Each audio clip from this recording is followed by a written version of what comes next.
Welcome back to r/Aholetax, where jerks get exactly what they deserve in a very satisfying way. And if you are new to my channel, please don't forget to subscribe to join our awesome community, and without any further ado, let's dive into the stories. Client business owner requests I charge his manager Aholetax. I received a call from one of the girls at my favorite bar. New manager does not have Wi-Fi on his company laptop. I asked to speak with him, but hear him in the background yell at the girls. Just have the guy come over. I show up, I notice the Wi-Fi is disabled and press F and F2 to enable it. I connect and check the internet works. I pull out my invoice and charge half an hour for 2 minutes work. The manager has been in the same office, and when the girls get ready to pay me in cash, he becomes upset and demands to know why he is being charged half an hour for 2 minutes work. I ask him, "You don't want to pay? No problem." I press F and F2 again, disabling his Wi-Fi, and leave the office. In my car, I call the owner, whom I drink with and is generally a great guy, and explain that his new manager was too busy to get help over the phone for free, who then yelled at the girls and then yelled at me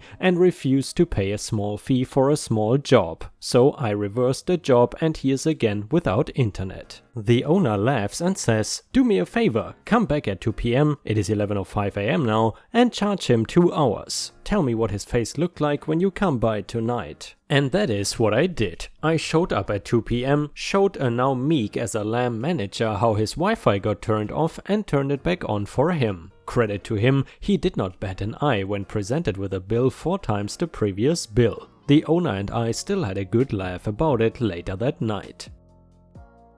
And the next one is titled Trespass? Okay, sure. So a little backstory, I own a $600,000 plot of land, a few trees, but it didn't disrupt my house. The previous owner had fenced the whole area in a small metal fence. Alright, so I have this neighbor, his land is a little small, but this is right next to mine, so the previous owner couldn't fence it without having an argument. He told me this, so I put up signs around that area stating, "Warning, going beyond this point is trespassing." A small river also goes nearby, which is where I fish. One day I go fishing. As you can guess, I see this guy walking on my side of the fence, as this was pretty far away from his land, about 50 meters or so, walking his dog. I place my equipment down by the river on a rock and walk towards him. I stand in front of him and the expression on his face was clearly pissed. He yells at me to "Move it." I calmly explained that he was trespassing and that I could have him fined or even arrested. He started to yell at me, and through the loud words and insults I learned that this guy's dad is the police chief. He then scoffs at me and continued walking. His dog even chewed up my bait bag. I immediately took my fishing equipment minus the bait and go home. I called the cops, but they said that without proof there was nothing they could do. This pissed me off a little. So I did a little researching, and apparently bears live in the forests around both mine and his property. I decided I could use this. I checked his property from the gap, and that is when I realized he had also kicked down my signs. This is where I decided to go from petty revenge to pro-revenge. I saw he did not have any fencing. What luck! I went to town and bought some paint, metal poles and sheets, some bear traps, and hired some builders. My plan took a full week to finish, but it is finally complete. Metal signs cemented into the ground with the word "Stay out, bear traps laid," painted on with a bear trap at the foot of each one. Then I lay bear traps around all of my property, but it is dense around the gap. I wait in my house for a few days before getting a phone call. It is my lawyer. He says that my neighbor filed a lawsuit and that I should come over to discuss the plan. I do and explain everything. I even provide him with the purchase receipts. When we get to court, I learn what he sued me on. This was targeting his dog and purposely injuring it, of which caught the attention of PETA, who had a representative show up. I stayed quiet, only confirming or denying statements, and let my lawyer deal with everything. We won by a landslide and I was paid $25,000. I did spend some on his dog's medical bill, but that was only $175 since it only caught its tail. Needless to say, the guy stayed clear of my property and I liked the peaceful fishing again. And I mean guys, that was a pretty genius revenge if you ask me. However, I find it pretty sad that the dog got injured, but thank God it was not too bad. However, that definitely taught the stupid neighbor a lesson. And if you have watched until here, please don't forget to like the video and maybe even post some star emojis in the comments if you want to support the channel. Thank you so much in advance. And the next one is titled, Wasted a woman's precious time by helping a kid learn to count, getting her banned for life and me a promotion. A few years back when I worked retail, I worked for a large video game retailer. Often we had young kids come in to buy games with saved pocket money, and when quiet I always encouraged them to count it out. I gave them my staff discount on pre-owned games if they counted themselves. My manager knew and loved it as it helped our reputation and always brought customers in and had the highest positive customer feedback score in the country. So one day the store is empty and a young girl comes in to buy a game, maybe 9 or so, let's call her Cindy. I had seen her before and from talking to her mom knew she struggled with counting, most likely had dyscalculia in retrospect. She told me she had saved all her pocket money to buy a game that her and her big sister could play together. So I told her if she helps me to count, because numbers sometimes confuse me, I could help save her some money to put towards a new game. Mom chimed in saying that money and some extra from mom could buy the two girls snacks. Mom popped off to buy said snacks while we started counting.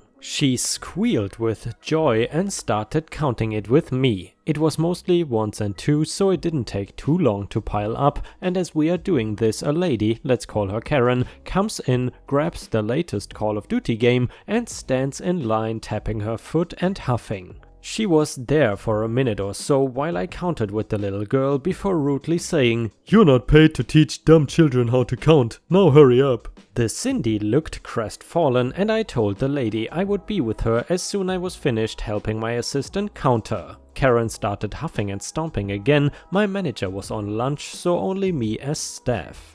Karen had been in line for 2 minutes by now before spouting the good old, "I'm a very busy housewife, I have important things to do, not that a simple checkout boy would understand." Cindy apologized and said that she could wait for Karen if she was important. I, with a calm smile that belayed my anger, told Karen we would be almost done and she would be served soon. I finished counting with Cindy and gave her the old, "For helping me departing with count and doing it so well, you now only have to pay cost minus 20%, which made her super happy. She stepped aside looking for other games to save up for and waited for her mom. Karen then stomped forward, throwing the Call of Duty case on the counter with a fistful foot $5 and $10 notes and a bunch of loose coins. I smiled and started to count it very slowly. After my second time losing count and starting over, Karen started to call me a dumb guy and asked how many chromosomes I had. I apologized sweetly before starting again. After 5 minutes of counting, Karen got angrier and proclaimed through gritted teeth, 72, I counted it, so I get my 20% off as well. I had to apologize to her but highlighted the game was actually $90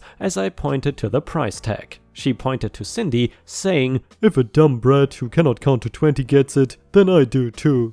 So I started recounting her money to see if it adds to 90, and Cindy left at this point as her mom was outside. Karen started spewing vitriol at this point, threw down a 20, snatched the sealed copy of the game from the counter and left, departing with the classic, "I know the store owner, you will be fired for treating me like this." We were all company owned, no franchises. She did call the head office, I found out. Area manager checked security footage of the incident. Karen got a lifetime ban. Area manager has a son with Down syndrome, so her insults to me rubbed him the wrong way. He also saw how I served Cindy and recommended me for an assistant manager role. As an even bigger bonus, Cindy bought me a Kit Kat as she thought I deserved snacks for trying my best with counting. Edit: I didn't expect this to get so much traction. To answer a few things. Number 1, this happened while I was studying teaching, hence my active encouragement for application of school skills in a real-world setting. As a teacher, I specialize in learning disorders, especially dyslexia, dyscalculia, autism spectrum disorder, trauma, and delayed processing. Number 3, I don't really care about up and down doors, so downvote if you think it is fake, I don't really care. Number 4, I'm not American as a few people noticed. This happened when I worked for Game Australia, a UK-based rival to GameStop, which has now shut down. Number 5, I worked retail for 15 years. This is one of many doozies that happened to me with insane customers. Number 6,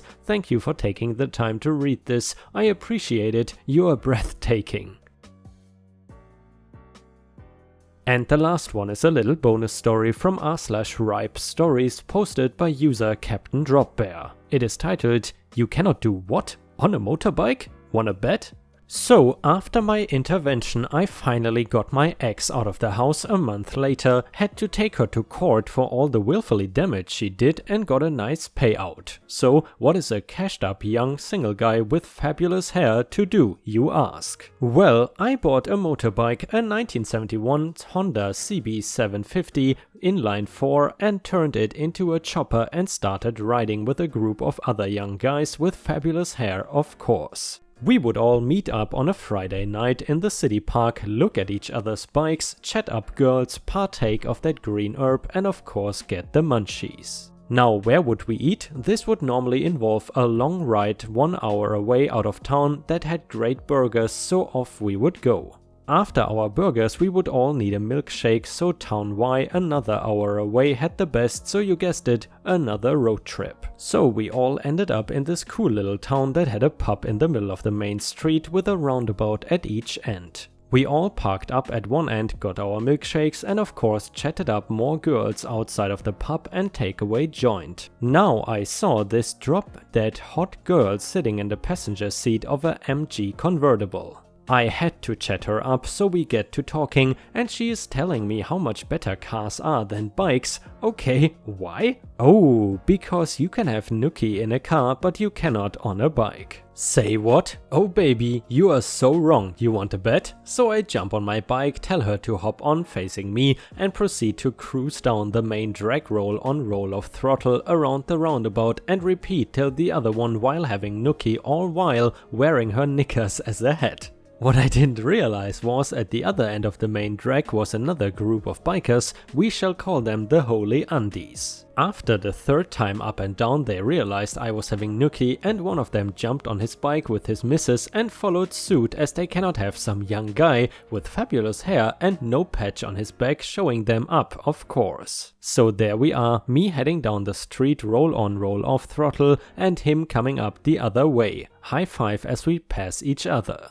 Another few round trips and this girl goes off like a firecracker just as I make it around the roundabout, so I cannot control myself and lose control, throttle on wheels, stand blow my gasket. Now Mr. Holy Undies sees this and he too blows his gasket before the roundabout. The bike goes straight, Mrs. Bare Bottom flies left and he flies right, fountains of gasket go flying in the air, according to my mates. I pull up next to the MG and there is this young yuppie looking guy going nuts, maybe her boyfriend. I was a bad drop bear, I looked at him straight in the eye with my pants still undone and her knickers still as a hat and said, "You're next, sweetie," and blew him a kiss. He jumped in the car and took off, leaving her behind. So we walked down to the other group of bikers expecting me to get a beating over Mr. Undies crashing, but no, I got quite a few cheers, slaps on the back, offers to join and green herb handed around to partake of. Mr. Undie is laughing his head off as my mates tell him what they saw. Luckily, his bike was not too badly damaged, dent in tank and a few scraps on the paint and chrome work. We joined them for another ride back to their pad with kegs of beer strapped to the back of some bike and a hot girl's arms and legs wrapped around me, and we partied away the rest of the weekend. Live band, bonfire, fireworks, the occasional scooter that crashed into the back of Ripe's bike thrown on for good measure, and lots of green herb and nookie.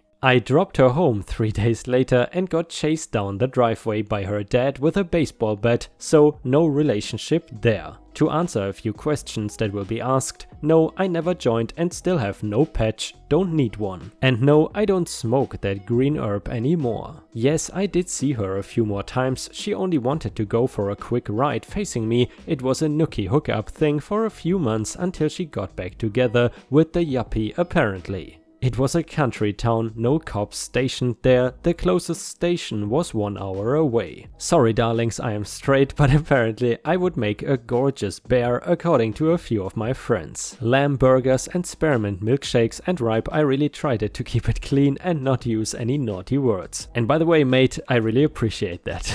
And guys, I gotta admit, after this epic story, Captain Dropbear with his sheer amount of epicness once again makes me question my life choices, because I don't ride a chopper, instead I have a naked bike and there's not much space for any nookie or any girl in front, let me tell you that. And here I was thinking that choppers are only for 60-year-old guys. But thank you Mr. Dropbear for showing us the purpose of riding a chopper. And the last one was posted on r/Ripestories and is also a revenge story, which is titled Marine Corps Malicious Compliance, Terminal Lands Early Years. As the title suggests, I am a prior service Marine. I served for 5 years between 2009 and 2014. I was a 0651 data network specialist, but I had not been taught networking in the Marine Corps. I actually had a background in most things technologically driven years prior, while I was in middle and high school. By the time I had decided to join the Marine Corps, I had my A+, back when it was an actual useful certificate, my CCNA, and was working on my CCNP and CCIE. So, as I got to the comp school in the stumps during the hottest month of summer, the instructor told me to kick back since I already knew the lessons, since I had renewed my CCNA the month before I went to boot camp. Fast forward to February 2012, I've been in my first unit for about 2 years and 3 months. We have deployed, and NCO was promoted to sergeant by sucking up to the SAC-NAV, which is Secretary of the Navy, while he was still 2 years below zone. I have trained up all of the guys that I had come to the unit with on how to actually do the job, or so I thought, and we have gotten a brand new boot drop of 4 brand new PFCs into my specific section of the communications platoon. At this point, I know who's going to be doing all of the work, because when I went through the courses in the stumps, the instructors were not really teaching networking, they were telling people what to do and giving them passing grades. If you flunked a test in these classes, you were an absolute idiot, because they gave you the answers to the questions and even allowed you to take it open book if you wanted. That is right, I assumed that I would be the one doing the work. About 2 days after the drop, the Wednesday of that week, our communications chief came into the room and directed our wholly unqualified sergeant to get the COC trailer set up for a field op. Come the first week of March, we are heading out to the field.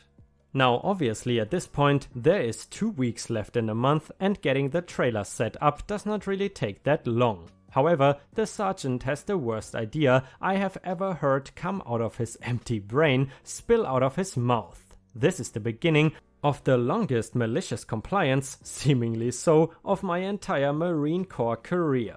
SS is Staff Sergeant, OP is me, CB is Corporal B, M any of the random boot drop brain dead minions.